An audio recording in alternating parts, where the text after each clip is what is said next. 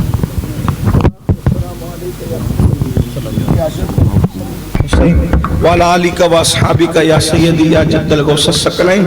ذرا غور فرمائیے گا، توجہ کیجئے گا کہ جو اذان کا جواب نہ دے، جو اذان کا جواب نہ دے، توجہ کریں، اور دنیا کی باتوں میں مصروف رہے، مرے گا تو ڈر ہے کہ کافر ہو گئے۔ اور ایک بات آپ سے کہہ دیں، اگر کوئی کافر مرے تو کوئی ولی کیا کوئی نبی بھی اس کو جنت میں نہیں لے جائے گا۔ یہ اہل سنت کا عقیدہ ہے۔ بلکہ اگر آپ سمجھنا چاہتے ہیں تو اتنا سمجھ لیں، اپنے ہاتھ کی بنی ہوئی کشتی میں نوح علیہ السلام نے کتے کو، گدھے کو، پرندوں کو، چرندوں کو، حتیٰ کہ اللہ کے حکم سے سور جیسے جانور کو بھی کشتی میں سوار کر لیا، لیکن اپنے سگے بیٹے کو نوح علیہ السلام نے کشتی میں نہیں بٹھایا، کیونکہ اللہ نے منع کیا تھا، اے میرے پیغمبر یہ کافر ہے، اس لیے آپ اس کو کشتی میں نہ بٹھانا۔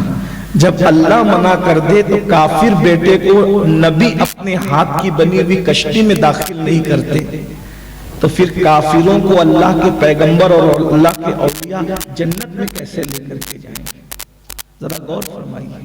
یہ جو میری قوم کے جوان ہزاروں کی تعداد میں جلسوں میں شریک ہوتے ہیں، 200-150 کلومیٹر کا سفر طے کر کے مسجدوں کے جلسوں کے اندر آتے ہیں، اس سے میں پوچھتا ہوں سینکڑوں کلومیٹر کا سفر طے کر کے جلسے میں آنے والی میری قوم چند قدم کا سفر طے کر کے ذرا مسجد میں بھی جانے کی عادت ڈالیے۔ اگر ایمان پر دنیا سے جانا ہے تو، اور ایمان پر دنیا سے جانا آسان نہیں ہے، کلمہ پڑھنا آسان ہے، کلمے پر جانا آسان نہیں ہے۔ اسی لیے غوث اعظم جیسے لوگ اللہ کی بارگاہ میں آنسو بہاتے تھے اور روتے تھے اور کہتے تھے اللہ ہمارا خاتمہ ایمان پر فرما، ہمارا خاتمہ ایمان، اس لیے کہ ایمان پر کس کا خاتمہ ہوگا اس کی کوئی گارنٹی نہیں ہے۔ بلکہ آپ کو ایک حیرت انگیز بات بتاؤں، یہ حدیث مرقات میں لکھی ہوئی ہے، مرقات میں یہ حدیث پاک ہے، مرقات شرح مشکات، کہ جو لوگ رسول اللہ کے ہاتھ پہ مسلمان ہوئے، توجہ کرنا، ایمان پہ خاتمہ کتنا مشکل کام ہے، جو لوگ رسول اللہ کے ہاتھ پہ کلمہ پڑھ کے مسلمان ہوئے، اس میں بھی بعض لوگ مرے تو کفر پر مرے۔ غور کیجیے، یہ میں مرقات سے حوالے سے بات آپ کے سامنے رکھ رہا ہوں، کیونکہ ہم لوگ بہت سکون سے بیٹھے ہوئے ہیں، جنت ہمارے باپ کی، ہم جنت کے ٹھیکیدار ہیں، پوری زندگی کبھی مسجد کا منہ نہ دیکھیں پھر بھی جنت ہاتھ سے نہیں جاتی، اس لیے کہ ہم مرید ہیں۔ میں کہتا ہوں آپ غور کریں بات کس کی چل رہی ہے۔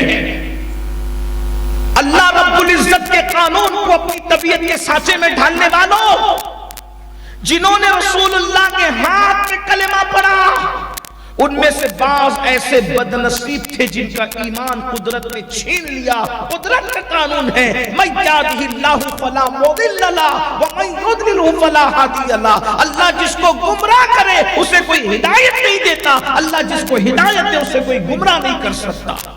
مرقات کی جو روایت پڑھنا چاہ رہا تھا اس کو ذرا غور سے سنیں۔ ایک شخص تھا، عیسائی تھا، حضور کے ہاتھ میں مسلمان ہوا، صرف مسلمان نہیں ہوا، لکھنا جانتا تھا، اس لیے کاتب وحی بھی بن گیا۔ سورہ رحمان کی کتابت کی، سورۃ البقرہ کی کتابت کی، اس نے اپنے ہاتھ سے قرآن کی کتابت کی، اور کتابت کرنے کے بعد حضور ہی کی ظاہری حیات میں وہ مرتد ہو کر کے مر گیا۔ وہ واپس مرتد ہوا، واپس کافر ہوا، واپس عیسائی ہوا۔ حضور علیہ السلام نے اس کو ہلاکت کی دعا کی کہ اللہ یہ دین قبول کر کے، اسلام کا کلمہ پڑھ کے، اور اس کے بعد قرآن کی سورتوں کو یاد کر کے واپس پھر اپنے پچھلے دین میں کفر کی طرف پلٹ گیا۔ مولا اس کو اس کی قبر بھی قبول نہ کرے۔ یہ حضور کی دعا تھی اس کے لیے ہلاکت۔ جب وہ مرا تو عیسائیوں نے اس کو اس کی قبر میں دفن کیا، تو رات گزری تو کیا دیکھا کہ اس کی لاش قبر کے باہر پڑی ہوئی ہے۔ کہنے لگے یہ مسلمانوں کا کام ہے، انہوں نے چونکہ اس نے اسلام چھوڑ دیا تھا اس لیے انہوں نے ایسا کیا۔ دوسرے دن بڑی گہری خبر کھودی، پھر دفن کیا، پھر رات گزری تو آ کر کے دیکھا کہ اس کی قبر کے باہر وہ پڑا ہوا ہے۔ پھر سوچا یہ کام مسلمانوں نے کیا، پھر اور قبر گہری کھودی اور کچھ انتظام کیا، لیکن جب پھر اس کو قبر کے باہر دیکھا گیا تو سمجھ میں آ گیا کہ یہ مسلمانوں کا کام نہیں ہے، بلکہ یہ مصطفیٰ جان رحمت نے جو ہلاکت کی دعا کی تھی، دعائے ضرر کی تھی، یہ اس کا اثر ہے کہ قبر اس کو قبول نہیں کرتی۔ اللہ کے بندو ذرا غور کرو، ذرا توجہ سے کام لو، کب تک دنیا کے اندر غفلت میں ڈوبتے رہو گے؟ کب تک غفلت کی زندگی گزارو گے؟ جو مال قبر میں ساتھ نہیں لے جانا، اس مال کے لیے کتنی محنت کر رہے ہو، لیکن جو اعمال قبر میں ساتھ جانا ہے اس کے لیے کیا کر رہے ہو، کیا کوشش کر رہے ہو؟ سب کے لیے وقت دینے والوں ذرا رب کے لیے بھی وقت نکال لو، سب کے لیے ٹائم دینے والوں اللہ کی عبادت کے لیے بھی ٹائم نکال لو۔ یہاں ایمان پر خاتمے کی بات آئی ہے، نماز چھوڑنا تو بہت بڑا گناہ ہے، اس سے چھوٹے گناہوں پر بھی مرتے وقت ایمان چھینا جاتا ہے۔ حضرت سیدنا فضیل ابن عیاض رضی اللہ تبارک و تعالی نے ارشاد فرماتے ہیں کہ میرا ایک عزیز تھا، بڑا چہیتا، لاکھوں حدیثیں اس کو یاد تھی، بہت بڑا عالم، تہجد گزار، عبادت گزار۔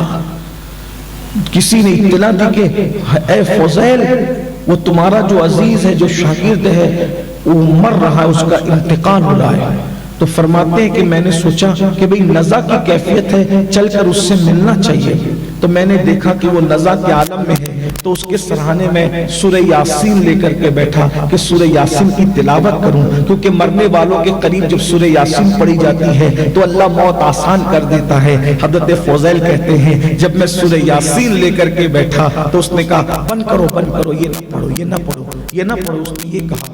اور اس کے بعد میں نے قرآن بند کر دیا، پھر میں نے اس کو کہا کلمہ پڑھو، تو اس نے کلمے کا انکار کیا، اور کلمے کا انکار کر کے اتنا بڑا عبادت گزار، اتنا بڑا تہجد گزار، اتنا حدیثوں کا یاد کرنے والا، حدیثوں کو یاد رکھنے والا، کلمے کا انکار کیا، اور انکار کر کے گویا کہ اس کو کفر پر موت آئی۔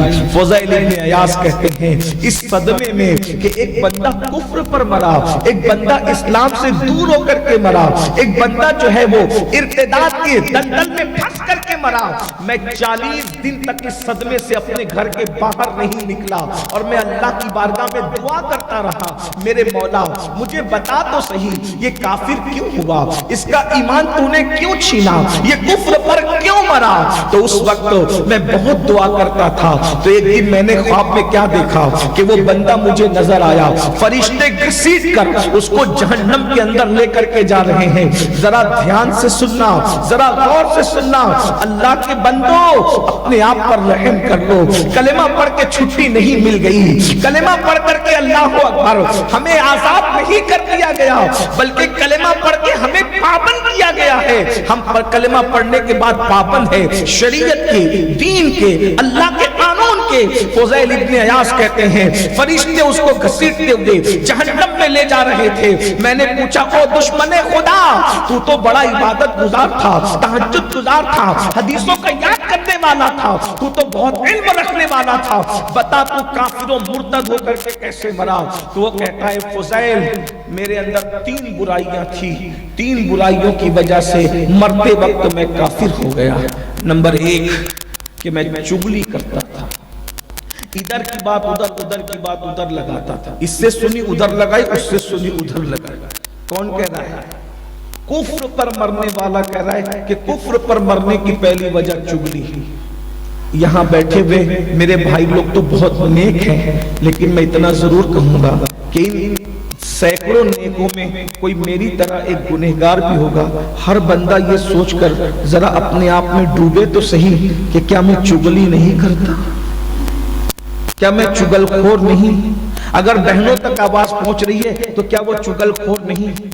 ایمان پر خاتمے کی فکر کرو، بچوں کا کھیل نہیں ہے ایمان پر خاتمہ، ایمان پر خاتمہ بچوں کا کھیل نہیں ہے۔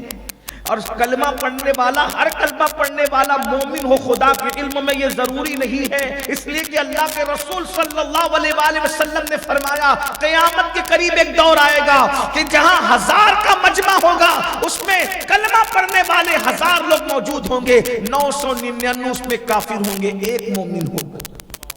یہ دور آئے گا، اللہ کے رسول فرماتے ہیں جمعہ کے دن مسجد میں جتنے کلمہ پڑھنے والے ہوں گے، اگر ان پہ تیر چلایا جائے تو جس کو لگے تیر، جس کو لگے وہ کافر کو لگے گا، جس کو لگے وہ کافر کو لگے گا۔ یعنی آقا یہ بتانا چاہ رہے ہیں کہ جمعہ کی نماز میں لوگ اتنی بڑی تعداد میں کافر بیٹھے ہوں گے کلمہ پڑھنے کے بعد بھی، وجہ کیونکہ ان کے پاس کلمہ تو ہوگا مگر کلمے کے تقاضے کو پورا نہیں کرتے ہوں گے، مومن نہیں ہوں گے، ایمان والے نہیں ہوں گے۔ ذرا غور کیجئے، فضیل بن عیاض کہتے ہیں اس نے کہا کفر پر مرنے کی پہلی وجہ چگل خوری، ادھر سے سن کے ادھر، ادھر سے سن کے ادھر کی، یعنی ادھر کی بات ادھر کیا کرتا تھا۔ نمبر دو، جب بھی میں اپنے دوستوں کو خوش دیکھتا تھا، ان کو نعمتوں میں دیکھتا تھا تو ان کے ساتھ میں حسد کرتا تھا، نعمتیں دیکھ کر میں جلتا تھا۔ ذرا اپنے آپ کو چیک کرو میرے بھائی، ہر سال عمرہ کے لیے جانے والوں، ہر سال حج کے لیے جانے والوں، مخیران قوم و ملت کہلانے والوں، مسجد کے متولی کہلانے والوں،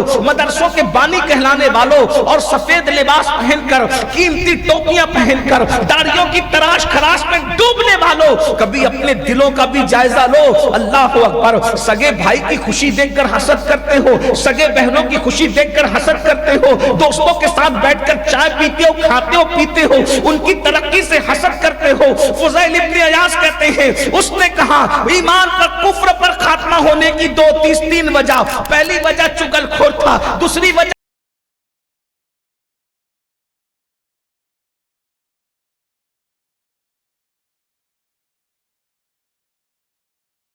حکیم نے کہا کہ تجھے شفا تو نہیں مل سکتی، سال میں ایک مرتبہ ایک پیالہ شراب کا پی لیا کر، تیری بیماری کنٹرول میں رہے گی۔ تو سال میں ایک مرتبہ شراب کا پیالہ پی لیتا تھا، چگلی کی وجہ سے، حسد کی وجہ سے، اور ایک کٹورا شراب پینے کی وجہ سے جب مرا تو زبان پہ کلمہ نہیں آیا بلکہ کافر ہو کر کے مرا۔ آپ سے پوچھتا ہوں، جو چگل خوری کرے، جو حسد کرے، جو شراب پیے، جب وہ کفر پہ مرتا ہے تو جو نماز نہ پڑھے اس کا کیا حال ہوگا؟ ایک حدیث سنیے، اس کے بعد میں اللہ کے رسول کے خواب کا اگلا حصہ بیان کرتا ہوں۔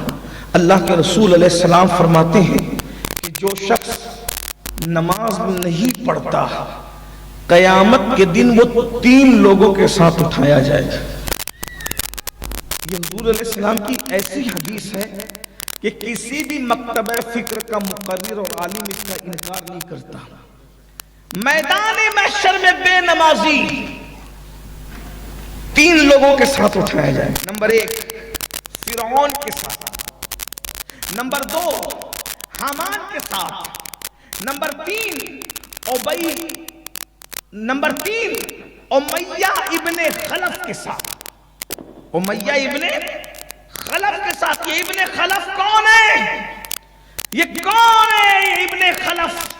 رحمت للعالمین، جو تمام عالمین کے لیے رحمت بن کر آئے، جس نے گالیاں سن کر دعائیں دی، جس نے جا کے دشمن کو کمائیں دی، جس نے دشمنوں کے لیے چادریں بچھائیں، جس نے دندان شہید کرنے والوں کے لیے ہدایت کی دعا کی، جس نے خود پیٹ میں پتھر باندھ کے دوسروں کو کھانا کھلایا۔ اللہ اکبر، وہ رحمت للعالمین فتح مکہ کے دن جس نے جان کے دشمنوں کو کہا لا تثریب علیکم اليوم، جاؤ میں نے تم سب کو معاف کر دیا، تم پر کوئی مواخذہ نہیں ہے۔ اللہ اکبر، جس رسول نے اللہ اکبر کسی سے بدلہ نہیں لیا، آخر کون اتنا بدترین ہوگا؟ حضور علیہ السلام نے اپنی پوری زندگی میں صرف ایک آدمی کو قتل کیا، ایک آدمی کو قتل کیا، صرف ایک آدمی کو قتل کیا، اسے ابن خلف کہتے ہیں، امیہ ابن خلف۔ آقا علیہ السلام نے اس کو قتل کیا، اور یاد رکھنا حدیث پاک میں آیا ہے کائنات کا بدترین انسان وہ ہوتا ہے جو نبی کو قتل کرے، یا بدترین انسان وہ ہوتا ہے نبی جس کو قتل کرے، اور رحمت للعالمین نے جس کو قتل کیا ہوگا، ارے جس کو موسیٰ قتل کرے وہ اپنے دور کا بدترین ہے، جس کو عیسیٰ قتل کرے وہ اپنے دور کا بدترین ہے، جس کو یوسف قتل کرے وہ اپنے دور کا بدترین ہے، لیکن جس کو رحمت للعالمین قتل کرے وہ سارے ادوار میں بدترین ہے، اس لیے کہ سارے زمانے میرے نبی کے زمانے ہیں۔ اور آقا کیا فرما رہے ہیں؟ حضور علیہ السلام نے پوری زندگی میں ایک ہی آدمی کو قتل کیا، وہ امیہ ابن خلف ہے۔ اللہ اکبر، اندازہ فرمائیے، ذرا غور کیجئے۔ آقا فرماتے ہیں جو نماز چھوڑ دے گا وہ ابن خلف کے ساتھ اٹھایا جائے گا۔ اب آپ سے پوچھتا ہوں، آپ تو کہتے ہیں محشر میں جو ہوگا دیکھا جائے گا، جب ابن خلف کے ساتھ اٹھو گے تو پھر کیا دیکھا جائے گا اور کیا دکھایا جائے گا؟ اور جو ابن خلف کے ساتھ اٹھے گا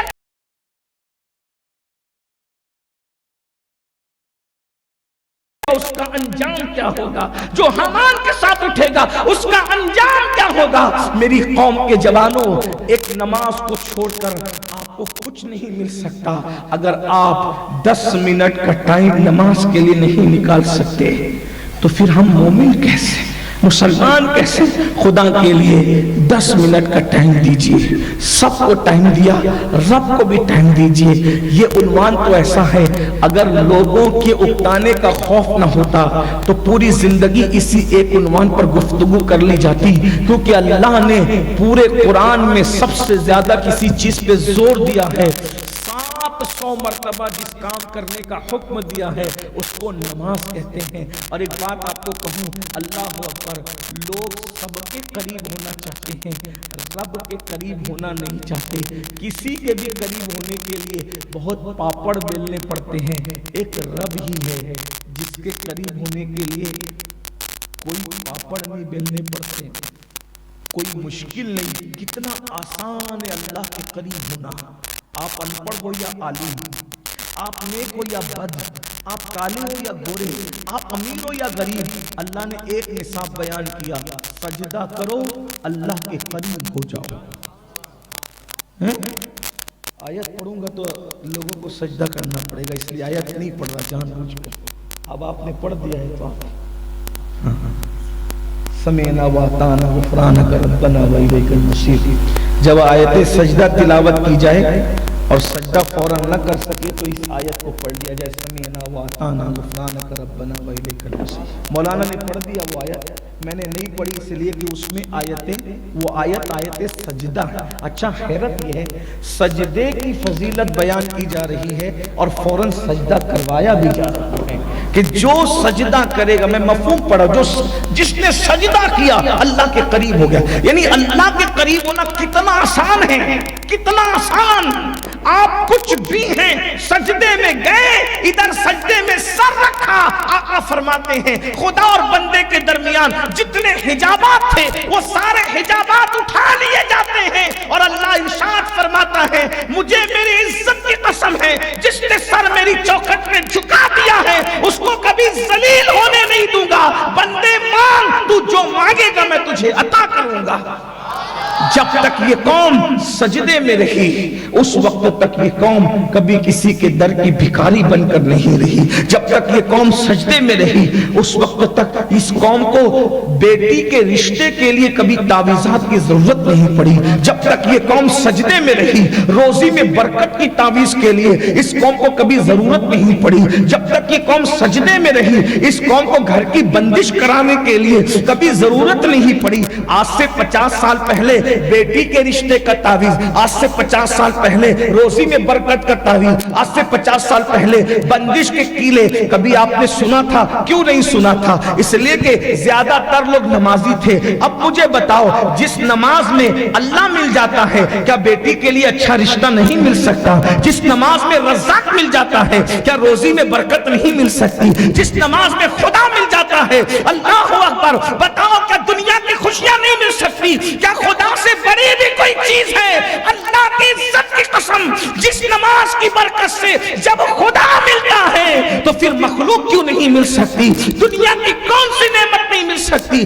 آؤ سجدے میں جا کر تو دیکھو، سجدے کی اہمیت اس قوم کو نہیں ہے۔ یہ قوم تو یہ سوچتی یہ مولانا لوگوں کا کام ہے نماز بیان کرنا۔ جس دن نماز کی اہمیت جان لو اس دن پتہ چلے گا۔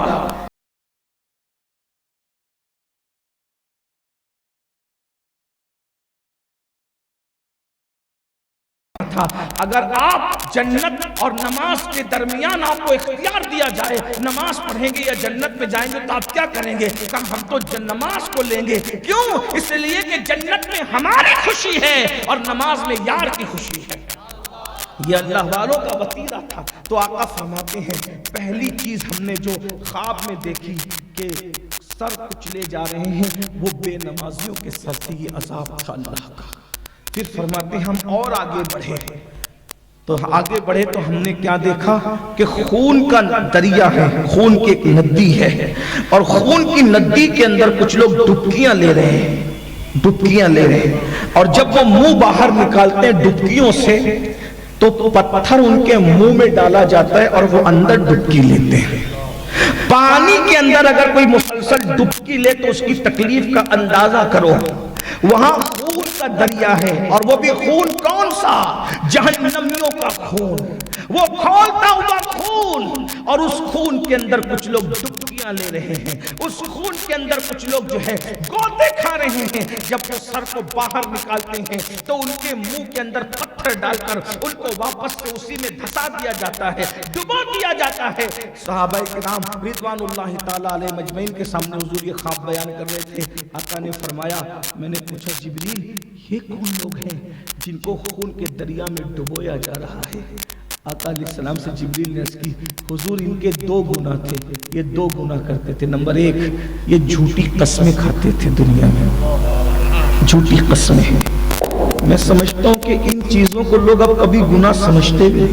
پتہ نہیں شہادہ والے میرے جانے کے بعد یہ کہیں بھی کہ آپ لائق اس کو تھے کہ یہ جھوٹی قسم کے خلاف بول رہا تھا. جھوٹی قسم بھی کوئی گناہ ہے. سن لو، ابن حجر مکی مفتی اعظم مکہ اپنی کتاب الزواجر میں لکھتے ہیں کہ اللہ پاک ارشاد فرماتا ہے، میرے نام کی جھوٹی قسمیں نہ کھاؤ، مجھے قسموں کا نشانہ نہ بناؤ. اور اس کے بعد فرماتا ہے، جو میرے نام کی 1 مرتبہ جھوٹی قسم کھاتا ہے میں اس پہ بھی لعنت کرتا ہوں اور اس کی 7 پشتوں پہ لعنت کرتا ہوں. آج جھوٹی قسم کو کوئی گناہ سمجھتا ہی نہیں.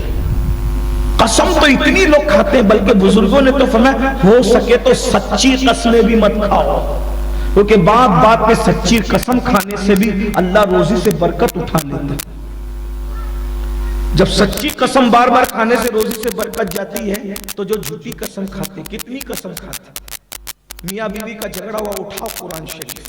پارٹنروں میں جھگڑا ہوا، اٹھاؤ قرآن شریف. کتنی جھوٹی قسمیں کھاؤ گے؟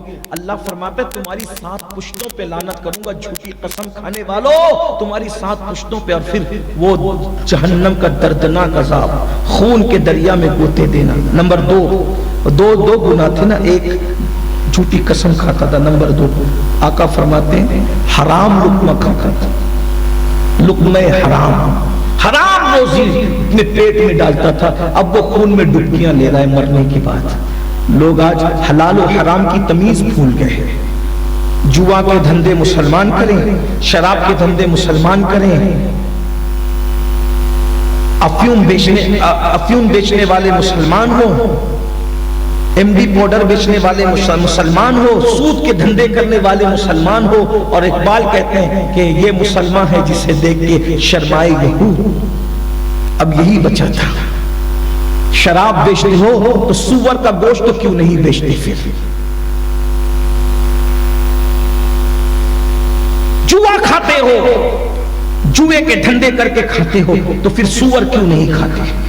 اور سود کھانے کی ہمت ہو گئی ہے تو پھر سور کیوں نہیں کھاتے؟ کھانے کی ترغیب نہیں دے رہا ہوں لیکن پوچھ رہا ہوں، مجھے بتاؤ.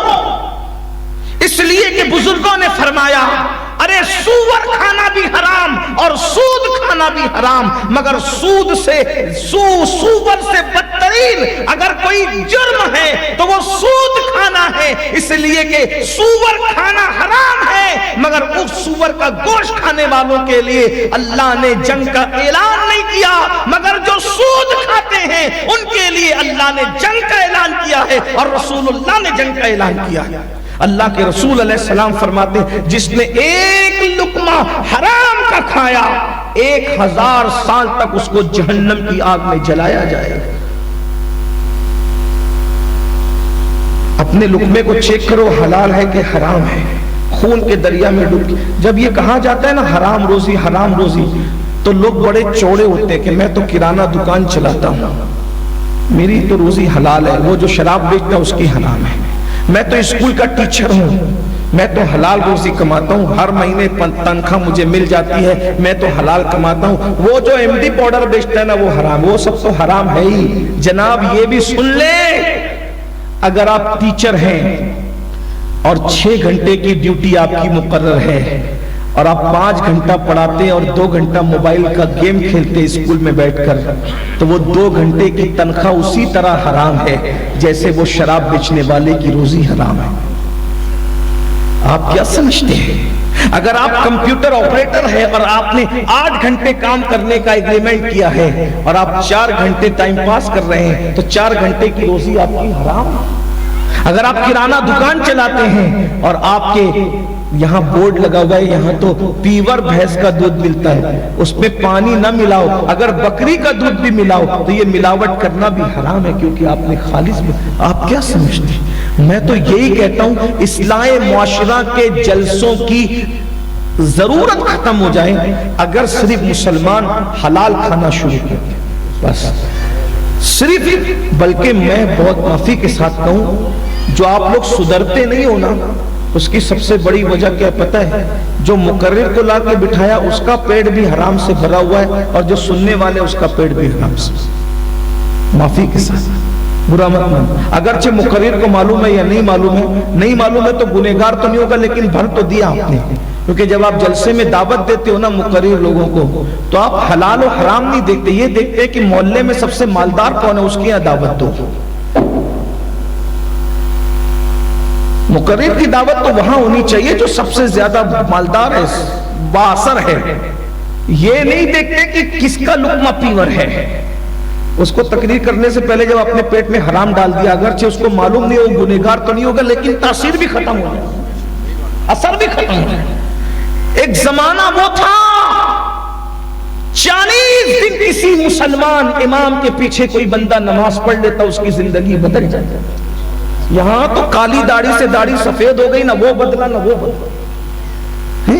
یہ حالات کیونکہ پیٹ کے اندر حرام آ گیا ہے اور حرام پیٹ کے اندر آنے کے بعد احساس بھی نہیں کہ ہم حرام میں ڈوبے. کیا وہ روایت لوگ بھول گئے؟ ایک نوجوان ایک لڑکی سے کہتا ہے میرا تجھ پہ دل آ گیا ہے, کیا تو میرے ساتھ شادی کرے گی؟ وہ کہتی ہے شادی وادی کی بات بعد میں کرنا, پہلے شرط یہ ہے 40 دن تک میری مسجد کا امام جسے دنیا عمر ابن خطاب کہتی ہے اس کے پیچھے نماز با جماعت پڑھ, پھر 41ویں دن آ کر کے بات کرنا. نوجوان مرتا کیا نہ کرتا, فاروق اعظم کے پیچھے مسجد نبوی میں 40 دن تک با جماعت پڑھتا رہا. 40 دن کے بعد کنیز کو بھیجا, جا کر کے جناب سے پوچھو کیا حال ہے. پوچھا کہ کیا بات ہے؟ 40 دن پہلے ہماری ملکہ کو شادی کی دعوت دی تھی, اب بتاؤ کیا کہتے ہو؟ تو کہا عمر کے پیچھے نماز پڑھنے سے دل ایسے بدل گیا کہ اب یار کے سوا کسی کے لیے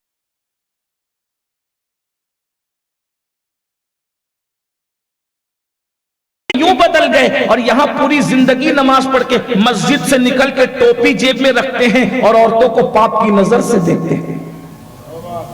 یہ نماز ہے. نماز کی تو پہچان یہ ہے ان الصلاۃ تنہا عن الفحشاء والمنکر, نماز ہر برائی اور بے حیائی سے روک دیتی ہے. اللہ کا کلام کبھی جھوٹا نہیں ہو سکتا. خدا کہہ رہا ہے نماز ہر برائی سے بے حیائی سے روک دیتی ہے. اس کا مطلب یہ ہے نماز صرف وہی نماز ہے جو برائی سے روک دے, جو برائی سے نہ روکے. وہ اٹھک بیٹھک تو ہو سکتی ہے, وہ ریاکاری تو ہو سکتی ہے, وہ انسان کی محنت تو ہو سکتی ہے, وہ ورزش تو ہو سکتی ہے, لیکن نماز نہیں ہوتی. ارے نماز تو وہ ہوتی ہے کہ ذنون ایک سجدہ نچنیا کو کراتے ہیں اور وہ اپنی وقت کی بلیہ بن جاتی ہے. سجدے میں جب خدا ملتا ہے تو تقویٰ کیسے نہیں ملتا؟ اور اب تک کہ ہماری نمازوں نے ہمیں کہاں تک پہنچا ہے. تو بات یہ نمازوں کا اثر کیوں نہیں ہے؟ پیٹ میں حلال ہے. بلکہ ایک روایت پڑھ دو پھر آگے بڑھتے ہیں دوسرے عنوان کی طرف. حدیث حضور کا پورا خواب وقت میں گنجائش ہے تو میں چاہتا ہوں کہ آج حضور کا پورا خواب بیان کر دوں. یہ جو پوری روایت ہے وہ پیش کر دوں تاکہ آپ کو پتہ چلے کہ اللہ کے رسول نے کس طرح کی بات بیان فرمائی اور ہم اس سے کیسے غافل ہیں. جملے پہ غور کرنا. اگر پیٹ میں حرام ہے اور پشت پر نبی کھڑے ہیں تائید نہیں کہ اللہ اس کی دعا قبول کر لے. جملے پہ غور کرنا. جملے پہ غور کرنا. پیٹ میں حرام ہے, پشت پر نبی کھڑے ہیں تائید میں, تو بھی اللہ کہتا ہے کہ میں اس کی دعا قبول نہیں کروں گا. توجہ کیجئے, توجہ فرمائیے. اللہ کے پیغمبر موسیٰ کلیم علیہ السلام ایک جنگل سے جا رہے ہیں. دیکھا کہ بندہ بہت گڑ گڑا کے رو رو کے دعا کر رہا ہے. دعا میں رونا بہت اچھی بات ہے. بہت سعادت کی بات ہے۔ بلکہ دعا کے لوازمات میں سے یہی ہے کہ دعا روتے ہوئے کی جائے، دعا گڑگڑاتے ہوئے کی جائے۔ اللہ کے بندو، ایک بندہ روتے روتے گڑگڑاتے گڑگڑاتے دعا کر رہا ہے اور جواب نہیں آتا، تو حضرت موسیٰ کلیم گزرتے ہوئے رک جاتے ہیں، اس کی پشت پر کھڑے ہو کر، یعنی اس کے پیچھے کھڑے ہو کر کہتے مولا کتنا گڑ گڑا رہا ہے، اس کے لیے مولا دعا قبول کر لے، اس کی جو مانگ رہا ہے دے دے۔ جواب آتا ہے میرے کلیم اگر یہ گڑ گڑاتے گڑ گڑاتے مر جائے گا تو بھی ہم اس کی دعا قبول نہیں کریں گے۔ عرض کرتے مولا اتنی ناراضگی اس سے کیوں ہے کہ اس کی دعا قبول نہیں ہوتی؟ ارشاد ہوتا ہے جو کپڑے پہن کر کے آیا ہے وہ حرام کے ہے، اور جو پیٹ میں غذا لے کر آیا ہے وہ حرام کی ہے، تو جس کے کپڑے بھی حرام کے ہو، جس کے پیٹ میں غذا بھی حرام کی ہو، میں اس کی دعا کیسے قبول کروں؟ پوری امت چیخ رہی ہے نا فلسطین کے مسلمانوں کی مدد فرما، کیا مدد نازل ہوتی ہے؟ بتائیے وجہ کیا ہے؟ اس لیے کہ اللہ اکبر، عرب سے لے کر عجم تک حرام حرام حرام پیٹوں میں بھر دیا گیا ہے۔ اللہ کے بندو ایک وقت وہ تھا کہ دعا بھی نہیں کرتا تھا مومن، صرف نظر اٹھا دیتا تھا، نظر اٹھتی تھی حالات بدل جاتے تھے۔ کیا آپ کو نہیں پتا؟ آئیے دعاؤں مومن کی دعا کی شان کیا تھی۔ ایک مرتبہ بہت لوگوں نے جو دیکھا کہ بارش نہیں ہو رہی ہے تو استسقا پہ استسقا، استسقا پہ استسقا، دعا پہ دعا، دعا پہ دعا کیا، لیکن بارش نہیں ہو رہی تھی۔ ایسے میں ایک دیوانہ وہاں سے گزرا، پوچھا لوگ بے چین کیوں ہے، لوگ پریشان کیوں ہے؟ اور کسی نے کہا بارش نہیں ہو رہی ہے، چرند پرند مر رہے ہیں، گرمی سے لوگوں کا برا حال ہے، اس لیے بارش نہیں ہو رہی ہے تو لوگ پریشان ہیں، استسقا پڑھ رہے ہیں، دعائیں کر رہے ہیں۔ اس نے کہا اچھا، اور آنکھ اٹھائی اور نظر اٹھا کر کہا اللہ میری آنکھوں میں جو تیری امانت ہے اسی امانت کے صدقے باران رحمت کا نزول فرما، میری آنکھوں میں جو تیری امانت ہے اس امانت کے صدقے باران رحمت کا نزول۔ بس دل میں کا کچھ زبان سے نکلا، دل میں کا نظر اٹھا کر سوچا، اور کالی کالی گھٹائیں چھا گئی، ایسی چھائی کہ گھنگور گھٹائیں جب برسی تو جل تھل کر دیا۔ جس نے کہا تھا کہ بارش نہیں ہو رہی ہے اس نے پیچھے پکڑ کے کہا کیا دعا کی مجھے بتاؤ۔ اتنوں نے دعا مانگا قبول نہ ہوئی، تم نے کیا کہہ دیا ایسی؟ کبھی جاؤ تمہارا کام ہو گیا نا، جاؤ پیچھے کیا پڑھتے ہو؟ کہا نہیں چھوڑوں گا، نہیں بتاؤ۔ تو کہا کہ میں نے دعا کی کہ میری آنکھوں میں جو تیری امانت ہے اس کے صدقے باران رحمت کا نزول فرما۔ کہا کیا امانت ہے وہ بھی تو بتا دو۔ کہا ایک مرتبہ میں نے امام حسن بصری کی زیارت کی تھی، اس اللہ والے کا چہرہ میری آنکھوں میں ہے، اندازہ تو کیجئے نا، ذرا توجہ تو کیجئے نا کہ امام حسن بصری کو ایک مرتبہ جو دیکھ لے اس دیکھنے کا وسیلہ دے دے تو باران رحمت کا نزول ہو جائے، وہ کیا لوگ رہے ہوں گے۔ اللہ کے بندو آج ہمارے لقمے پر توجہ دینے کی ضرورت ہے۔ تو اللہ کے رسول صلی اللہ علیہ وآلہ وسلم فرما رہے ہیں کہ میں نے خون کا دریا دیکھا، اس میں لوگوں کو ڈبکیاں لگاتے دیکھا، پھر اس کے بعد میرے آقا فرماتے ہیں ہم اور آگے بڑھے، آگے بڑھ کر ہم نے دیکھا ایک گہرا کنواں ہے، کنواں، اور اس کنویں کے اندر کچھ مرد اور عورتیں ہیں جو ننگے ہیں اور وہ جہنم کی آگ میں ابالے جا رہے ہیں۔ جیسے جہنم کی آگ ابال پر آتی ہے وہ اوپر آتے ہیں، اوپر کا دائرہ تنگ تھا اور نیچے کا دائرہ وسیع تھا۔ اللہ اکبر، یہاں تک فرمایا ایک دوسری روایت میں کہ ان کی چمڑیاں آگ کی کینچیوں سے کاٹی جا رہی تھی۔ اللہ اکبر، وہ ابل رہے تھے، جہنم کے اندر ابل رہے تھے۔ میرے تمہارے سچے رسول نے فرمایا جہنم کی آگ میں ابل رہے تھے۔ میں نے پوچھا جبریل یہ کون ہے؟ تو جبریل امین عرض کرتے ہیں یا رسول اللہ صلی اللہ علیہ وآلہ وسلم، یہ آپ کی امت کے وہ مرد اور عورتیں ہیں جو زنا کیا کرتے تھے، جو بدکاری کیا کرتے تھے، اور ایک روایت میں یہ کہ ایک گھر سے سج سنور کر اس لیے نکلتے تھے، لڑکے اس لیے سج سنور کر نکلتے تھے کہ لڑکیاں دیکھ کر ان کے فتنے میں مبتلا ہو جائیں، لڑکیاں اس لیے بن سنور کر نکلتی تھی کہ لڑکے ان کے فتنے کے اندر مبتلا ہو جائیں۔ اللہ اکبر، ذرا غور فرمائیں،